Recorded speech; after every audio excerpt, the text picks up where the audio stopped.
2 close friends. ஒருத்தன் பாக்குறதுக்கு இன்னொருத்தன் அவங்க ஊர்ல இருந்து இங்க வரான்.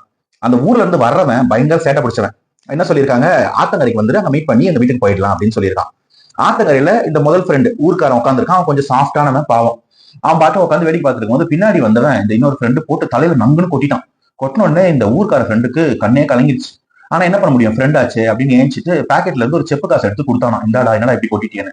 என்னடா தலையில கொட்டினா செப்பு காசு தரியா அப்படின்னா. இல்லடா, எங்க ஊர் வழக்கம், தலையில கொட்டினா காசு கொடுக்கணும், நான் ஏழை, என்கிட்ட செப்பு காசு தான் இருக்கு, இந்த வச்சுக்கோ அப்படின்னா. ஓஹோ, உங்க ஊர்ல இப்படி ஒரு வழக்கம் இருக்கா, சரி வீட்டு அட்ரஸ் மட்டும் சொல்லிட்டு நீ வீட்டுக்கு போய் லஞ்ச் ரெடி பண்ணு, நான் கொஞ்சம் நிறைய சம்பாதிச்சுட்டு வரேன் அப்படின்னு ஊருக்குள்ள போனானா. போனவன் ஒரு 2 ஹவர் கழிச்சு வீட்டுக்குள்ள அப்படின்னு வந்து நூடுல்ஸா வந்தானாம். என்னடா ஆச்சு அப்படின்னு இந்த ஊர்க்கார ஃப்ரெண்டு கேட்கும்போது, டேய் ஏதோ தலையில கொட்டினா காசு கொடுப்பாங்கன்னு சொல்லி அனுப்பிச்சேன், நானும் நல்ல பணக்காரனா பார்த்து தலையில கொட்டினா நிறைய காசு கிடைக்கும் போய் ஊர் பண்ணையா தலையில நல்லா கொட்டிட்டேன்டா, அந்த ஆளு அவன் கூட இருக்க அடியாளு எல்லாரும் சேர்ந்து என்ன பொல பொழந்து கையில இருந்து எல்லாம் புடிக்கிட்டு விட்டானுங்கடா அப்படின்னா. அப்ப இவன் சொன்னானா, சும்மா இருக்க என்ன ஒம்பளுத்து இல்ல, என்னால உனக்கு திரும்ப அடிக்க முடியாது, ஆனா அதுக்காக உன்னை தண்டிக்காம இருக்க முடியாது, எளியாரை வலியார் நோன்னா வலியாரை அதை விட வலிமையா இருக்கிறவன் நோண்டுவான் அப்படின்னு சொன்னானா.